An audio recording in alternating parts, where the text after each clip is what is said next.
Welcome back, everybody, to another episode of the Blazer Victory Podcast. John Duncan here, and of course, I'm joined as always with my co-host Darian Smith and Jimmy Marion. Guys, UAB basketball's finishing the season strong. Just got one more game left. But Darian, how are you doing this evening? I'm doing swell. I'm still charged up from all the physical activity that the UAB basketball team gave off against Rice. I caught a magnetic electric charge from all of the moving and activity. So, Jimmy, how you doing, Hey, man? I'm doing great. If y'all happen to hear me cough into the mic, recovering from a little bit of the crud, which I know you guys know that happens when you got little ones around the house, but super excited to talk some UAB ball. Oh, definitely. I feel like the Duncan household always has some type of crud from one of the kids. Oh yeah. All right. Well, guys, before we get started, if you're listening right now, thank you so much for listening to the Blazer Victory Podcast. Check out our website, blazervictory.com. We've got articles up, podcast, merch, everything you can need, blazervictory.com. So if you have not checked that out, go ahead and go there now. And before we get into some UAB talk, Darian and I wanted to talk some Don Tolliver. So Don Tolliver dropped his was it his third full length Lovesick album. Man, we're not gonna spend too much time on this, but Darian, I liked it. I don't know if it was as good as Life of a Don, but I liked it. What are your thoughts on the album? I think it was well balanced. I think he's like underrated as an artist. First of all, I know half of our listeners. Like I know I'm familiar with our audience. Our audience is very diverse, like all over the place. But I do know half of the audience is like, I don't know what the hell these dudes talking about. Including me. So, look at Jimmy just who like is Don Tolliver? like is this an actor? But yeah, like he's just a guy that makes melodic music. It's more hip hop, kind of the new sound. R&B vibes too. R&B vibes. You said, yeah, R&B vibes. He has a voice on him, but it's not like Brian McKnight or Stevie Wonder. Oh type. no. You know what I'm saying? Like it's far away from that. He's in the family of T-Pain. But yeah, we ain't gonna spend too much time on Don Tolliver. I like the album, and I'm looking forward to more. Me too. And I was telling you before we started recording, I was kind of proud of him for not having Travis Scott on the album. But he dropped his deluxe version of the album today, and of course Travis Scott is on the song. So anyways, also, hey, an announcement, UAB football did make it official that the spring game is going to be Thursday night, April the 6th. They're also going to have the yearly Dragon Easter egg hunt during halftime. So, guys, I don't know how y'all feel about this. I mean, I know it's some people are, going to love it and some people are going to hate it. But honestly, I like it. Like, I love the, Thursday night. Hey, they start the season on a Thursday night. So why not have the spring game on Thursday? And, it's Easter weekend already. Auburn's going to have theirs on Saturday. So, folks, if you want to go to both, you can go to the UAB spring game Thursday night at Protective and then go to Auburn's or wherever. So I actually like it. What are you guys' opinions on it? I'm feeling it. Like you said, we starting the season on a Thursday, so I think it's good to kind of get as much of a dress rehearsal as we possibly can. Right. And man, it's April 6th. We know the date. Man, take that Friday off. Take the Friday off. Like make it an early weekend so you don't got to stress about going to work. Have a drink or two. Come out there with the kids. Like what? As Blazer fans, we should have our dress rehearsal on a Thursday. That's our dress rehearsal. So it's at Protective. Get us a drink. Bring the kiddos. Have fun. Yeah, I'm all about trying something different. I mean, shake it up, let them put their stamp on it a little bit. So I'm excited about Protective Stadium under the lights. Y'all have already mentioned that obviously we start our season on a Thursday night. So I'm all about changing up a little bit. You're not going to hear me complain about the event, what day it's on. I'm just excited to see the guys play. I like the fact that we're not afraid to mix it up and try something different. Yep. Exactly. And guys, go ahead and get your tickets now, uabsports.com. I think they're $5. But again, UAB spring game Thursday night in Protective Stadium, April the 6th. Looking forward to that and looking forward to spring practice starting on Monday. Always fun to hear those whistles again. Yeah, But and guys, one of my favorite things about spring is you start getting of course you're going to get the articles and everything, but you know us being as close to the program as we are, you start hearing the little whispers who's starting the cream of the crop and who's starting to rise to the top. And with this being a brand new staff and a lot of new faces on the team, I'm really, really excited to hear that part. me too, Darren. Like I can't wait to see those, a bunch of new players out on the field. That this will be our first time to get eyes on them in person, and get to meet some of those, members of the coaching staff that we haven't got to meet. So definitely excited about that. But guys, I'm also excited about how UAB basketball's doing. Winners of 5 in a row now, 9 of the last 10. The title of this episode is UAB basketball finishing strong.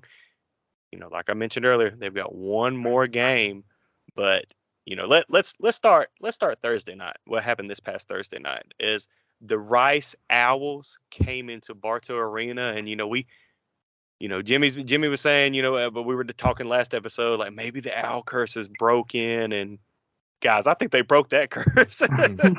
UAB put a whooping, and I'm gonna be PG. Well, I'm gonna be G. Put a whooping on Rice, 84-57, and all three of us, we were in Bartow Arena. Did it ever feel even that close? Like, to be honest, guys, like what, like this was just a whooping.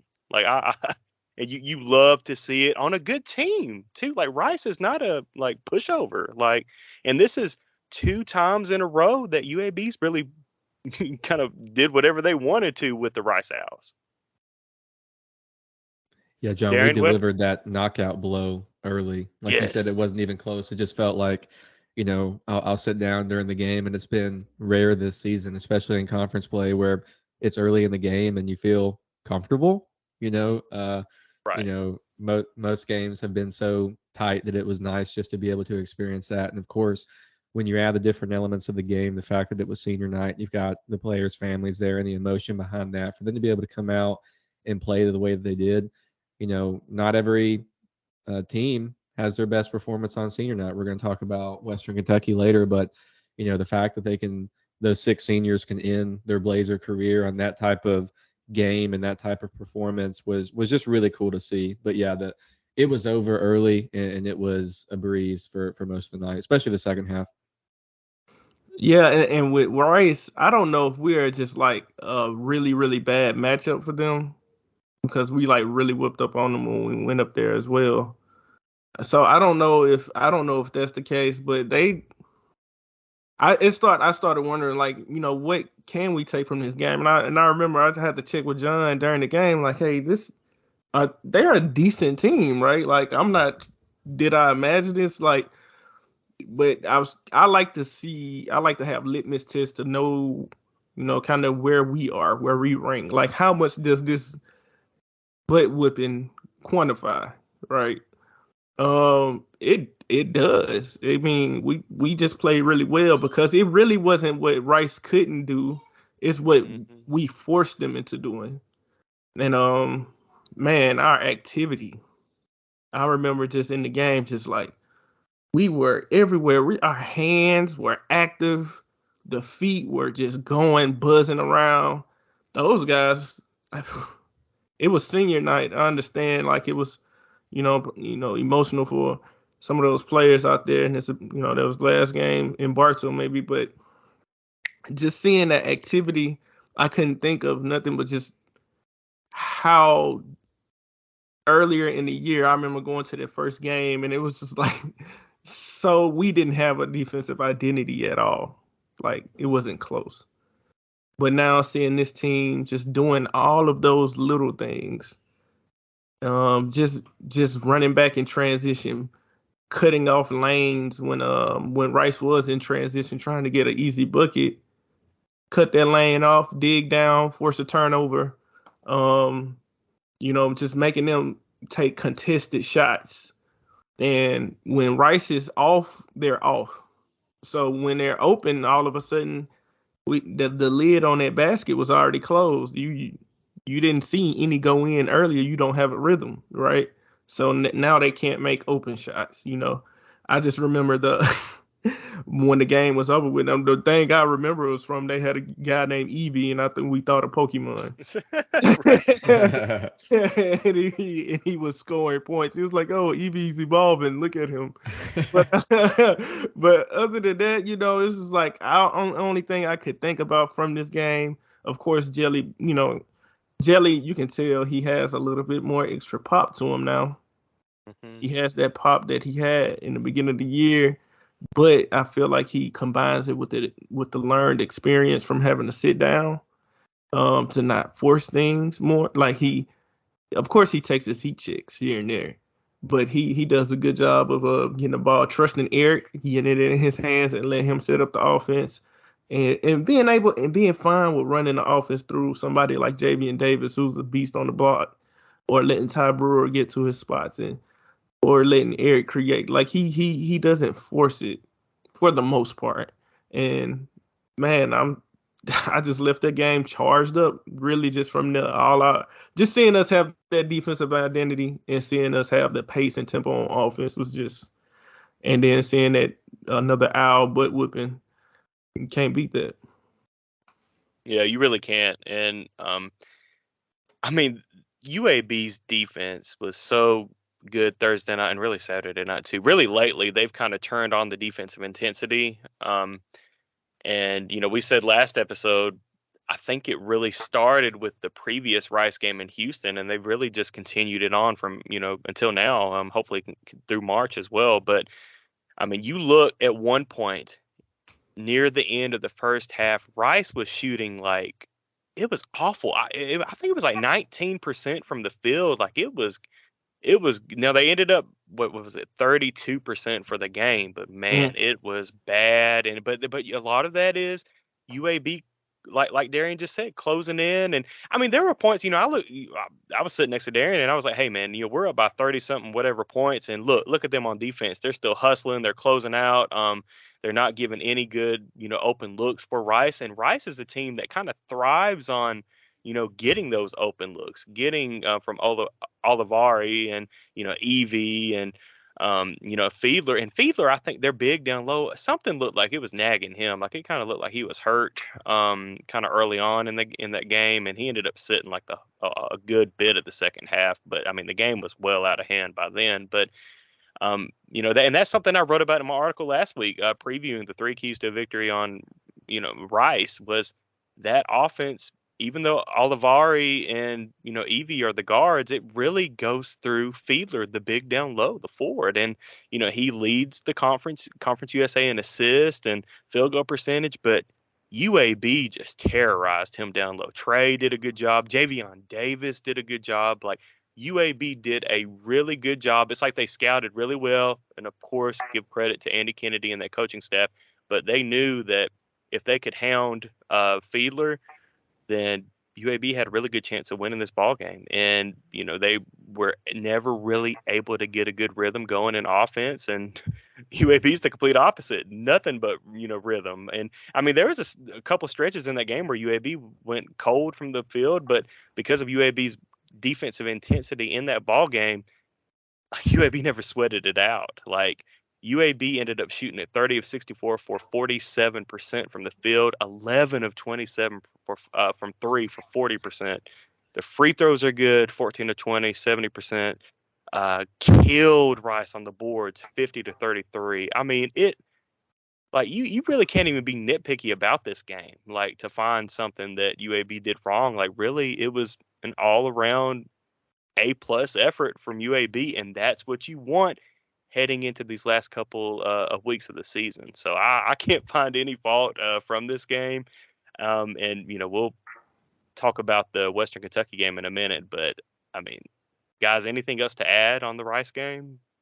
No, I'm glad that you brought up the effort on the defensive glass, because if I'm looking at the stats right, that's only the 4th time this season that we've had 50+ total rebounds. We had 36 defensive rebounds led by Jemison, who had 11 defensive boards, 13 total. And that to me was the difference early when you have that advantage. Yes, Fiedler, from what I understand, was dealing with somewhat of an ankle injury, but that ankle injury became a lot worse after he was out there having to play against Trey, and Trey was just doing his thing in the post. So I just thought that was a huge difference in the game. It was a great night. Assist with the basketball, 18 total assists is a good stat as well. So just to your point, John, it was just an awesome game, and hopefully something that if we've developed a formula against Rice, we may need it, because we can certainly see them again on in our first game in the conference tournament. So hopefully whatever we figured out in those first two outings against Rice, if we do see them again, we can continue in the potential third matchup. Yeah, Jimmy, like Jimmy mentioned, the rebounding, and John mentioned the defense. Have you guys, we're all married, kids, and everything, and we all know you all hit like rough patches, right? Where you just got to get through. You got to just make it through this rough patch, right? Right. I feel like you just need things to lean on and carry you. When you're in a rough patch, you got to remember, you got to have a foundation, right? And that's what defense and rebounding is.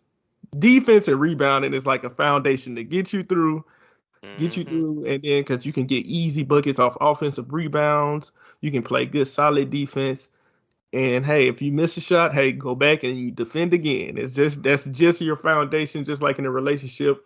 Your offense is definitely is what make it make it worth it. Like that's the electricity, that's the fun, that's the money, that's the making moves and having babies, and that offense is the ceiling raiser, right?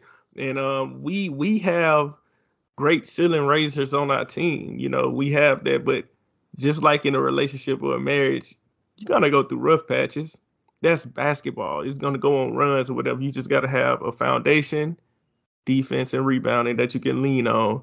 And I'm so happy to see that we have went back and kind of established that.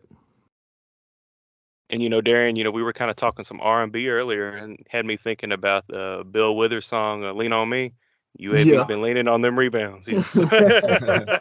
We gotta lean on it.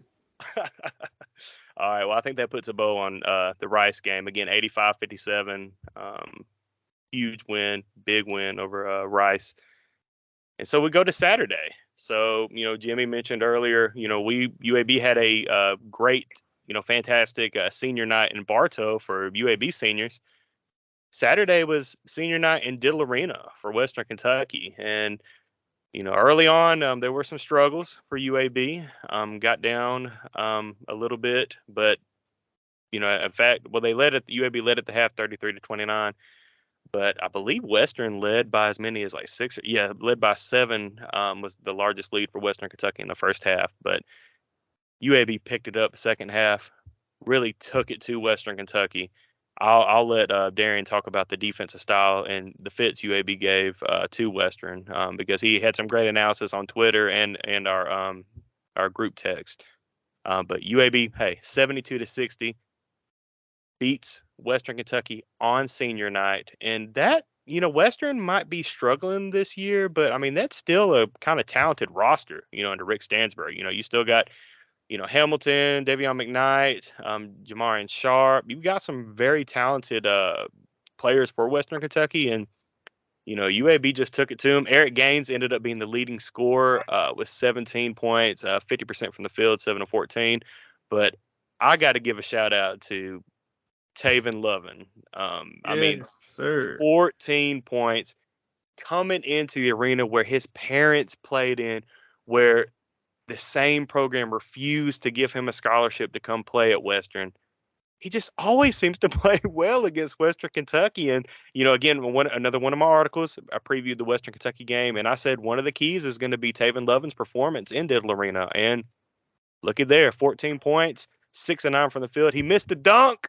I don't know why he's missing many dunks this year, but if he gets that dunk, that's like 4 dunks this year, man. Yes. What's up with that? But, man, hey. Taven's turning it up. Like he's getting to, kind of the Taven of old, and we're going to need him in Frisco next week. We are going to need good Taven Lovin, or as the announcers sometimes like to say, Lavon. But guys, it was good. But Darren, can you tell us a little bit about what UAB's defense was kind of doing to Western? Because I thought you said it best. Yeah, the 1-3-1. Like, One, I yes. haven't been the biggest proponent, but it definitely has grown on me. I think the team's togetherness has grown, the team's trust has grown, and so in sets like the 1-3-1, I feel like that's become way more cohesive in what the group is trying to accomplish, right? So like one thing that I noticed is when they do get that ball in that vulnerable corner over there, because that's where 1-3-1 can be vulnerable at.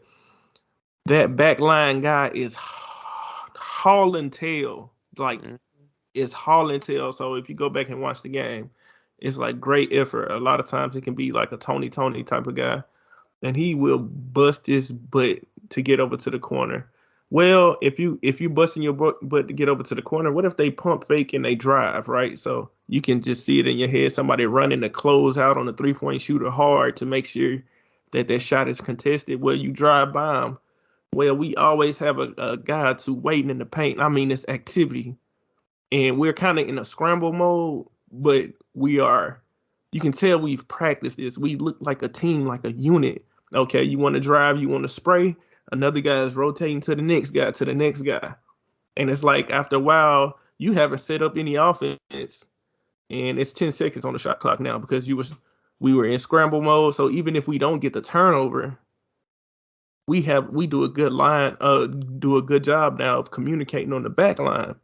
And it's so impressive to see our growth as a team, right? So, but even a lot of times they weren't even getting there. We was just causing turnovers, wreaking havoc. It was air gains, turnover, one hand, barely even Mhm. dribbles, dunk. It was like crazy.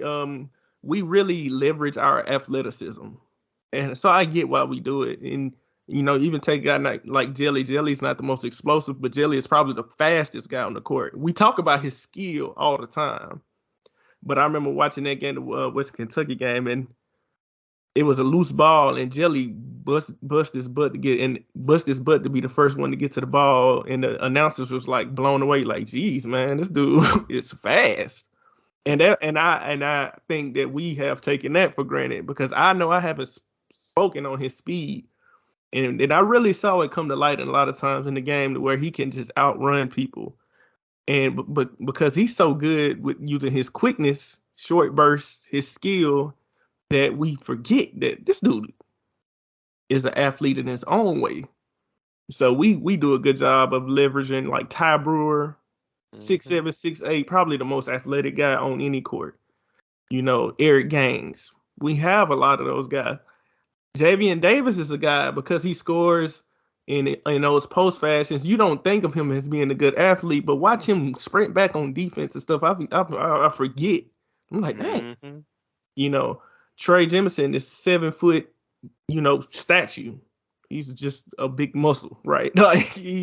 We have really, really good athletes, and I think one good telling sign for us going into, and one thing I was looking for forward to seeing was Taven Lovins and his physicality. I Mhm. feel like he kind of lost it somewhere in the middle of the year. Like he couldn't really finish through contact anymore. You know, he was a versatile defender not because of his height, but because of his strength. Like he could get up and he could really stop people from posting him, and he's athletic enough to where he can get up block shots and stuff like that. That was the Taven Lovin that we've been used to seeing right there. That physical guy getting and ones, getting putbacks, and one again, like yelling, screaming. I'm like, yes, that's him. That's the guy. If we get that Taven Lovin right there, with the growth of the team, with Mhm. the growth of Eric Gaines too, like how many times did he just calm down and hit? He was responding after every time Western Kentucky tried to make some kind of run. It seemed like it was Eric Gaines. Three, whatever you want. Good pass. Eric Gaines and one or forced turnover. Like he was everywhere. And I like the fact that he's finally like impacting the game in so many areas. Assists, scoring, steals, blocks, whatever you want, Eric Gaines can do it.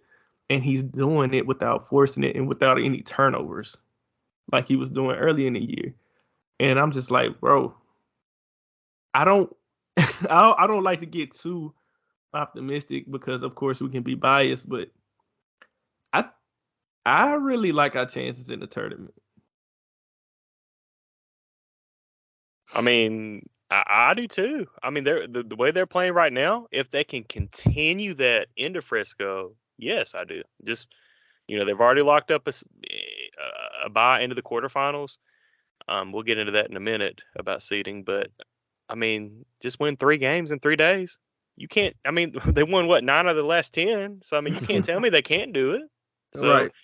I agree, and I'm glad you mentioned the you know our backcourt handling the ball better. Like you look at these last 2 games away from Bartow Arena for this UAB team, only 7 turnovers against Western Kentucky, and then you go back to what UTSA, they only had 6. So they are playing extremely better, or better than they were previously. I mean, take away the UTEP game, I mean that was what 20 21 turnovers, but take away that, the last 2 times that this team has stepped away from Bartow Arena and played in another arena, they've handled the ball well. And like it's almost like this team just continues to mature the deeper we get into this season. And we're at the home run stretch right now.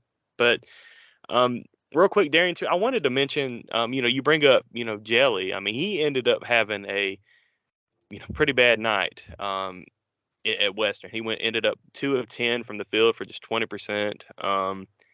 Hit some key free throws, but look what this team still won by 12 on the road to a good Western Kentucky team. Like it doesn't have to be the Jelly show anymore. Early on in the season, it was Jelly or nothing, to be honest. Like earlier in the season, it was okay, if Jelly's gonna have an off game, okay, we're screwed. But now, guys like Eric Gaines can pick it up, Taven Lovin can pick it up, KJ Buffin. I like where this team is at right now. Like we are playing more as a team, and that's what you want to see. The team playing well, fewer than 12 turnovers. You're knocking shots. You're getting assists, like Jimmy mentioned earlier. Like this team is just playing well right now. Yeah, and when I think of team, I think of the New England Patriots. Like I know one thing they used to do. You said you don't have to depend on Jelly so much. One thing the New England Patriots do is they take what you like to do best and they take it out. They take it off the table and they say beat us another way. And only good teams can beat you another way, and good teams can counter good players. Like I always think of Kobe Bryant. He always had like a counter move, counter. Oh, you want to take this away? All right, I got that. What you gonna do? So it's always about like it's not. I always say it's not necessarily about your strengths, but it's about not having weaknesses, right? So you can just pivot to something else. So my question for Jimmy is: have you seen this team pivot in certain areas to where if they, like in that Western Kentucky game, they taken away Jelly? What was it in your eyes, do you think, that we were able to pivot to, and what worked? Yeah, I think that the first thing that stands out, you guys have both mentioned it, is the ability to hold on to the ball. So that was only the 6th time this year that we've had single-digit turnovers in a game. And obviously we've won 5 out of those 6 games. So first and foremost, we're taking care of the ball. I think that from, we're far enough away from Jelly's injury to where, Jelly is certainly back to his normal self. So it took a few games to get back in rhythm, shooting wise, for him to get to more of that efficiency that we're used to. But I think there's been a real role definement for the different players across the team. So you guys talked about Eric Gaines a little bit. I mean, just kudos to Eric Gaines for having the assignment not only on senior night, but this past Saturday, to where he's coming off the bench, right? This is a guy who transferred in from the SEC. He's had some really big moments and played in some really big games.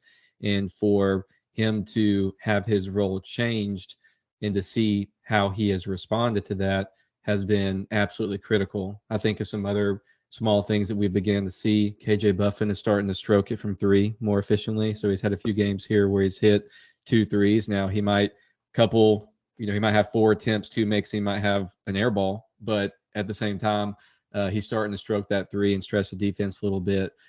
So those are some of the things, and you've mentioned already the 1-3-1 and just the not just offensively, some of the things I'm talking about, but defensively understand the roles and the assignments the ability to have that 1-3-1 in your back pocket, but to switch to man, switch to 2-3, and just do it so seamlessly and make people uncomfortable.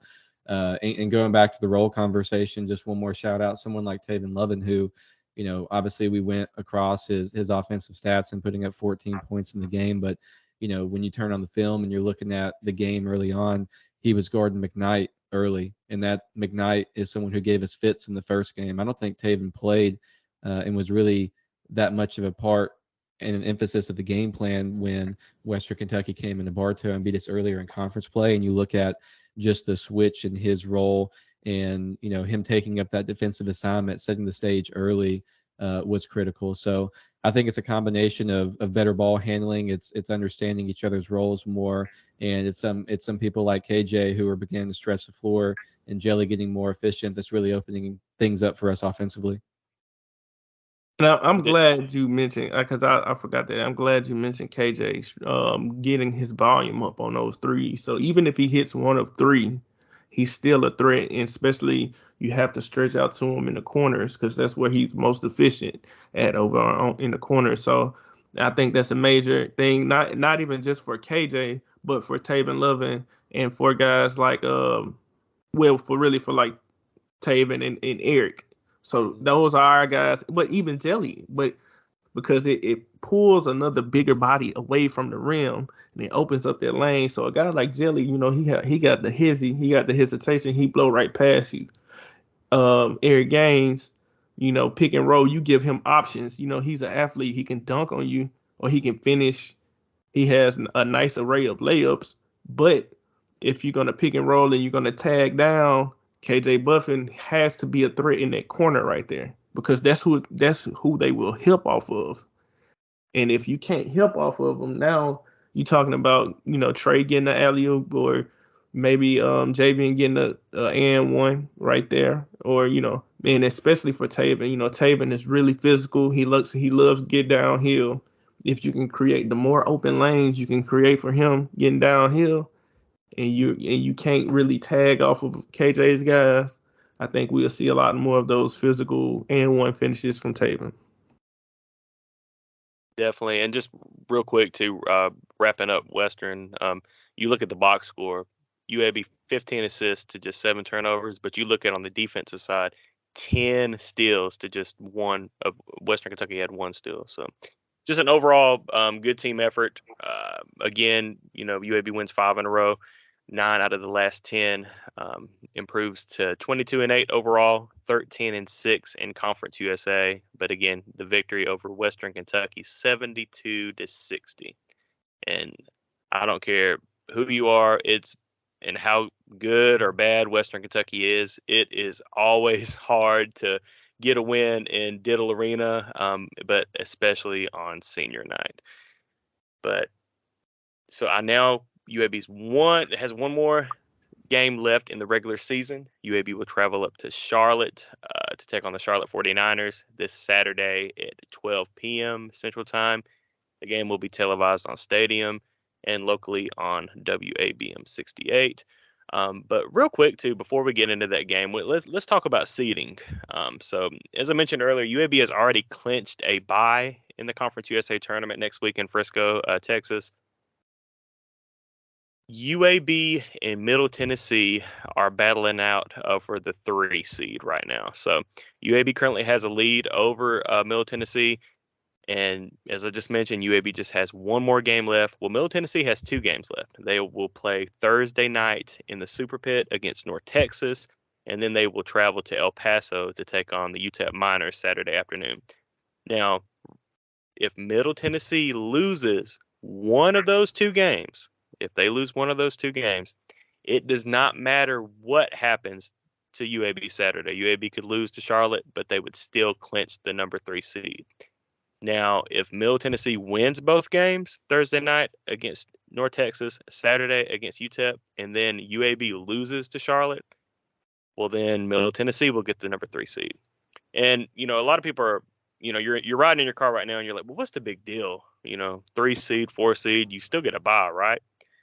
Well, you do, but the advantage of being a number 3 seed in the Conference USA tournament is that you get to take on the winner Wednesday night of the 6 and 11 matchup. Now, if you're the 4 seed, you have to play the 5 seed, who also gets a bye into the quarterfinals. So the 4 and the 5 seed will play Thursday night without having to play the day before. So you really want that number 3 seed to play a team that just played the night before, and theoretically you'd have fresher legs. And actually I've heard some people argue that maybe it's not an advantage. Like maybe the team that played the night before has an advantage over the team that hasn't played, because they could be in a slump, and the team played the night before and they're already in rhythm, ready to go. So I mean, it's up to interpretation. I personally would like UAB to get the 3 seed, just to get that team that played the night before. But that's just me. But I know some people out there are actually wanting UAB to get the 4 seed, because the 4 and the winner of the 4 and the 5 are probably going to get the number 1 seed, which is FAU. FAU has locked the number 1 seed in, and number 2 is North Texas. So, but hopefully UAB fans will be looking Thursday nights on CBS Sports Network to see what happens between Middle Tennessee and North Texas. And if North Texas can do us a solid, then shoot. I mean, does the game Saturday even matter? I mean, I hate to say that, but I mean, I guess you don't have to stress about it. I mean, I guess saying it doesn't matter is kind of a negative, way to say it, but I guess you don't have to stress about it. Well, John, put me on team 3 seed, and I'll tell you a little bit why. Is that, just as you mentioned, rather play the winner of the 6 and the 11 matchup. If things were to end today, I believe that would be between Rice and UTSA, and we've beat Rice twice. We have some type of formula against Rice. I mean, they could come out, and we know they have the capability to really light it up from 3. For those that believe it, they could come out against a UTSA team and get a real good feel for that gym shooting next to the curtain and getting on fire, on Wednesday night and coming out, and that could be a difficult matchup for us on Thursday. But for me, I'd rather play North Texas if North Texas advances on Friday in their backyard on a 2:00 tip versus if North Texas were to advance all the way and we play a 7:00 tip in Denton, or in their backyard. Because we remember, if y'all were there, how much of a home court advantage was that on Saturday when we hosted the conference championship game against Middle Tennessee? I mean, I felt like the whole city got behind that game. It was huge. Yeah, and so I'm just thinking from that selfish standpoint that yes, I think that we would match up better against FAU, but I almost don't want to take the risk of playing North Texas, whom we've lost to twice, in front of, I don't know how many people that place holds, but you would think they could get a very good crowd in there on a Saturday night. So I might be hedging a little bit, but I just don't want to take the odds of meeting North Texas, even though I do believe that we could still win the game in front of that type of crowd in a championship game.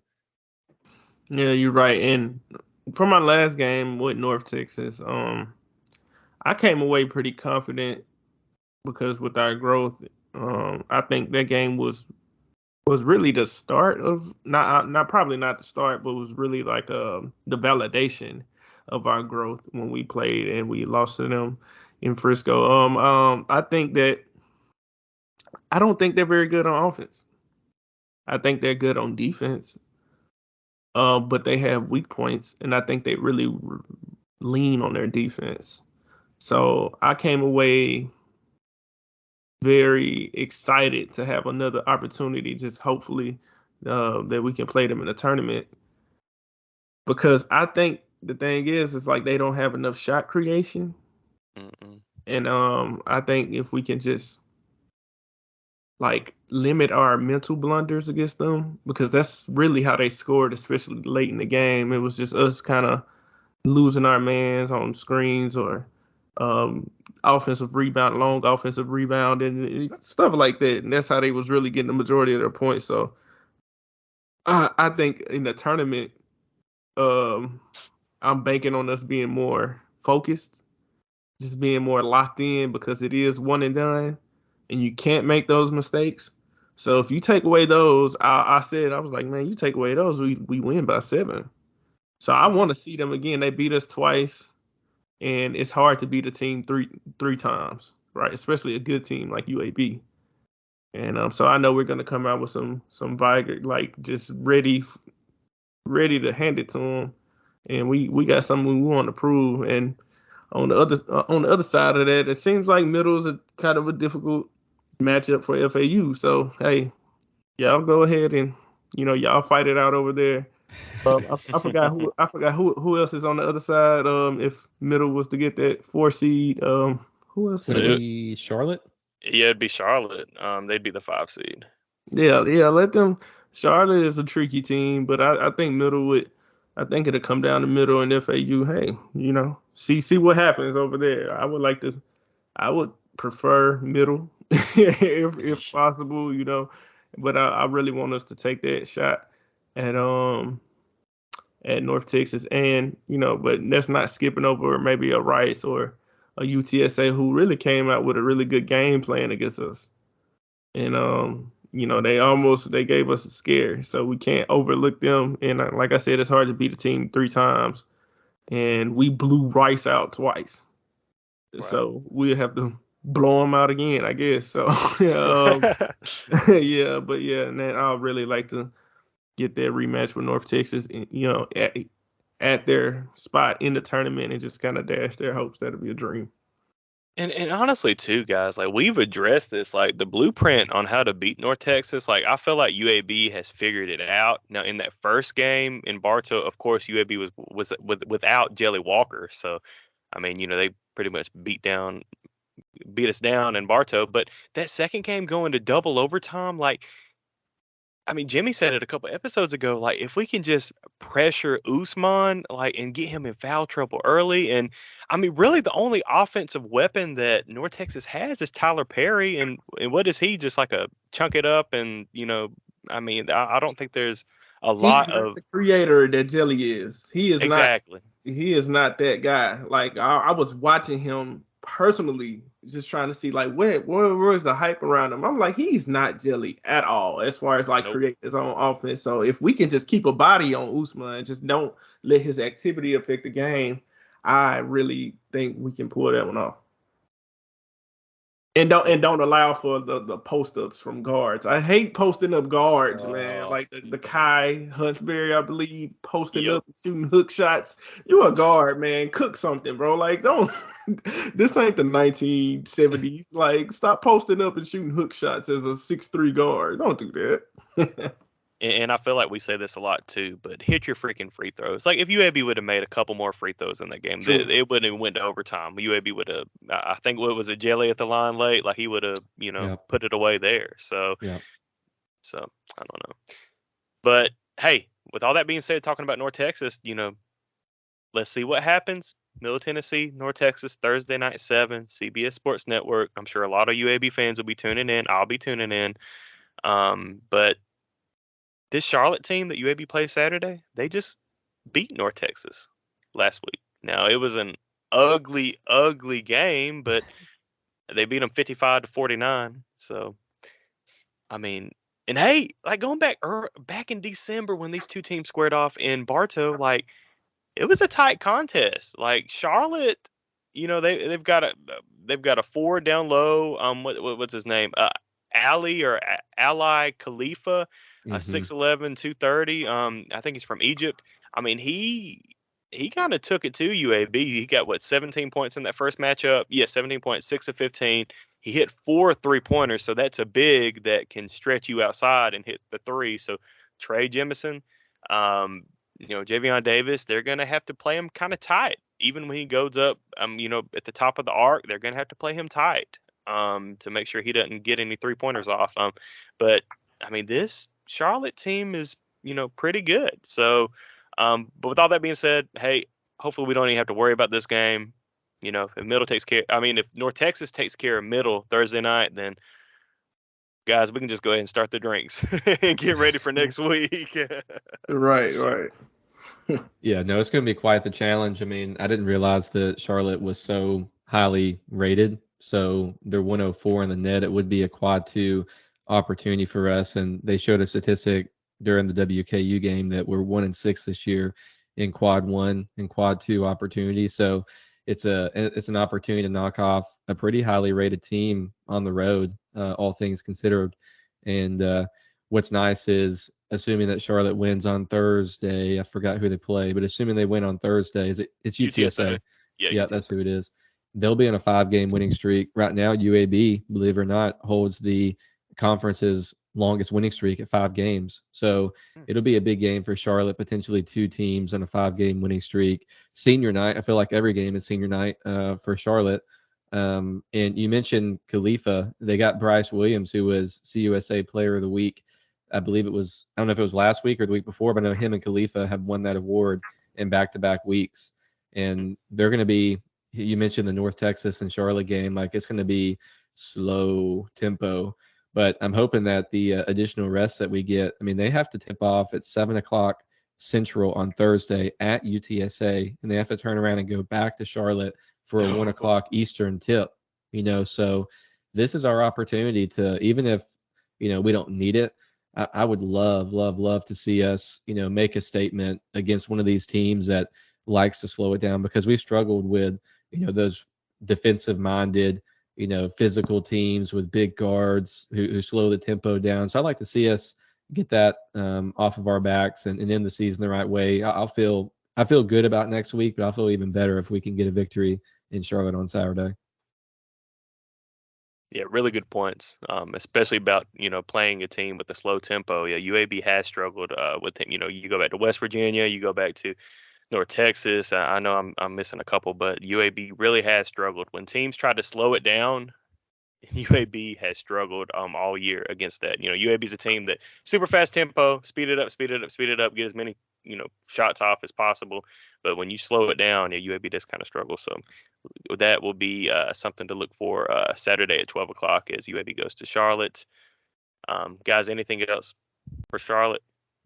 No, I just thought another interesting stat about them is that 6 of their 9 conference losses have been by 4 or less points. So, that probably speaks to just that tempo, again, keeping the scores slow. But, they could have had a different season earlier in the year when we first faced Charlotte. I know Andy Kennedy was really trying to make the fans understand like this is a good basketball team. Like they are a good basketball team. And I don't recall who they were missing in our first matchup, but from what I understand, they've got most of their team together. So, but them, like us, have had several losses. So, they'll be hungry to end their season on a win as well. Definitely. Well, guys, we'll be back next week. As we're going to do it for the second year in a row here at the Blazer Victory Podcast. We're going to have our Conference USA Tournament special episodes. So what that means is each day that UAB plays in the Conference USA Tournament, we will drop a 15 to 20 minute, no longer than 20-minute episodes, just basically previewing the matchup and recapping what happened the day or night before. So we will do that each day as UAB. Hopefully we'll do it, for a few days at least, as UAB battles at Frisco, Texas in the Conference USA Tournament. So definitely be looking forward to that next week. If you are not already, give us a follow on Twitter. First and foremost, follow the Blazer Victory Podcast at BlazerPod. You can follow Jimmy at UAB Athletics Fan. You can follow Darian at TheyDread75, and you can follow me at John C. Duncan. But guys, was there anything else that we need to mention before we head to March Madness next week? Nope, I think we're good to go.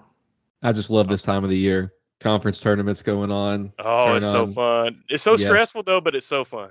buzzer beaters left and right. This weekend was wild with all the games. So hopefully it's just the beginning of an awesome month. Not just watching teams play, but watching our team advance in the tournament is what we've got our hopes on. So a lot of blood pressure medicine.